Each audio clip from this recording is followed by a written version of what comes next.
I think it's Jamil's turn now. Woo! Agad-agad. What's good, everybody? Is your boy David again, and I'm back with another video today. If you guys are new to my channel, please do subscribe to my YouTube channel, like the video, and comment down below. So today, magre-react tayo ulit sa Jamil. Ito po yung isa sa mga performances nila together with Mr. Ogie Alcacid. So kinanta nila, Pangarap Ko Ang Ibigin Ka. This is a wonderful song para duet. But I'm pretty sure na magiging trio performance to with Sir Ogie Alcacid. So, ito nga pala ay naganap noong concert ni Sir Ogie Alcacid na Ogie OK 2 Reimagined concert. So, tara at ating panoorin at pakinggan. And if you guys are new to my channel, please do subscribe, and also you can follow me on Facebook, on TikTok, and on Instagram. Okay? So, let's begin.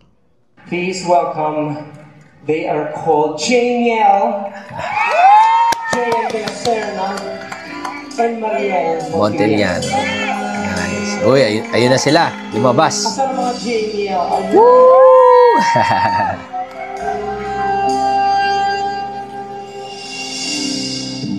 Ikaw ay nariyan, sabay kung nadarama ang kaba at ligaya. Very Ogie. Wari ko di marinig pagkat namamangha pagkausap ka.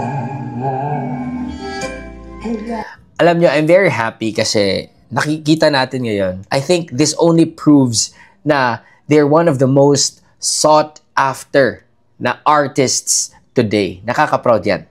Nais ko malaman mo ang sinisigaw dito aking puso. Pangarap ko ang ibigin ka at sa habang panahon ikaw ay makasama, ikaw na lang siyang gulang sa buhay ko ito. Pangarap ko ang ibigin ka. Iba talaga yung hagod ni Sir Ogie, no? Talagang it's very Ogie Alcacid. Yung mga vowel sounds niya na parang dinadrag niya ng konti, no? Very Ogie Alcacid talaga yan. I think it's Jamil's turn now. Woo! Agad-agad. Beautiful blending. Agad-agad. Grabe naman yun.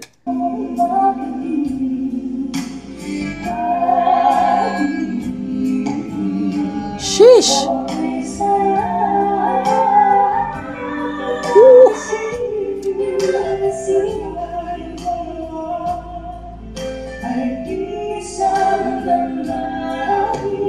Sarap sa tenga, man.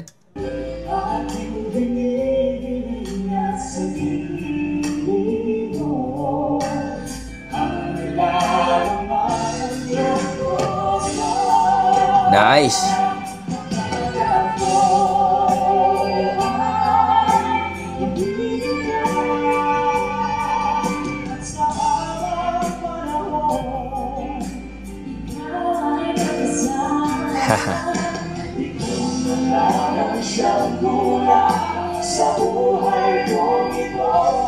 Nice.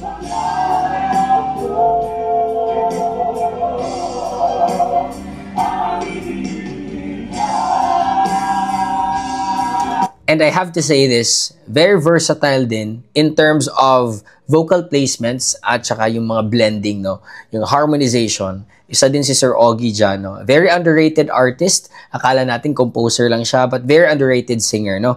Kasi most of the time, ako nga akala ko dati ano lang siya, comedian, actor, no? Tas composer lang. Pero he's one of those guys na talagang versatile in terms of yung pag-group na performance, talagang nakaka-adjust si Sir Ogie. And I have a lot of friends or makakilala kong singers na they're good soloist, pero pag nilagay mo sila sa grupo, hindi sila nakaka-adjust. So I think it's very important to be very versatile and flexible in terms of our singing.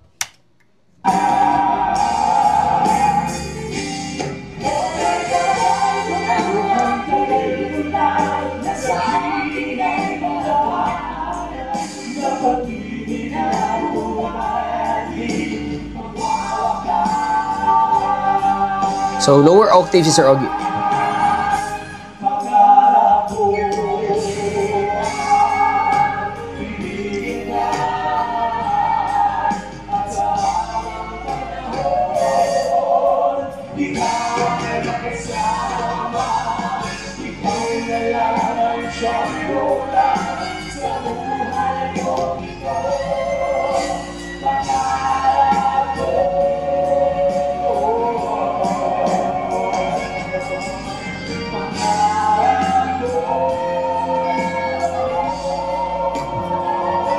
nice.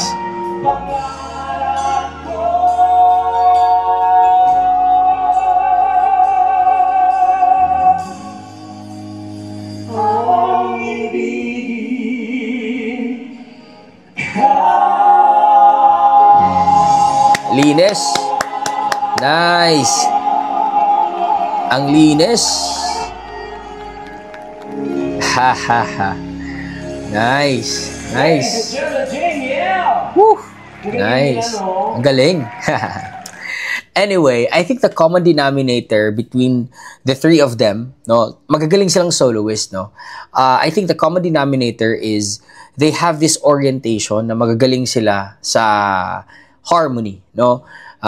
Nakaka-adjust sila ng very easy, okay? And I think this version, the arrangement really highlighted the small details, which is very technical in terms of harmonization. Hindi yung version ata ni Morissette na more on medyo flashy, medyo talaga kay Morissette, talagang vocal athlete, no? Vocal athleticism yung pinapakita doon. May whistle, merong mga parts sa talagang belt notes, money notes. Pero ito naman, yung version nila is more of like the small details but very technical in terms of harmonization and blending. No? Kung gaano ka kagaling mag-adjust, no, to be able to perform in a group. Hindi lang yung parang mag-show off ka lang. Okay? So yun yung gusto ko dito. Very simple, neat, but it's very pleasing to the ears. So, agree ba kayo? So, yeah, comment down below kung ano pa yung mga videos na gusto nyo gawan ko ng reaction videos. Okay? So, that's it. Hope you guys enjoyed the one. Peace out, everybody. Much love. Stay safe and God bless you all. Peace.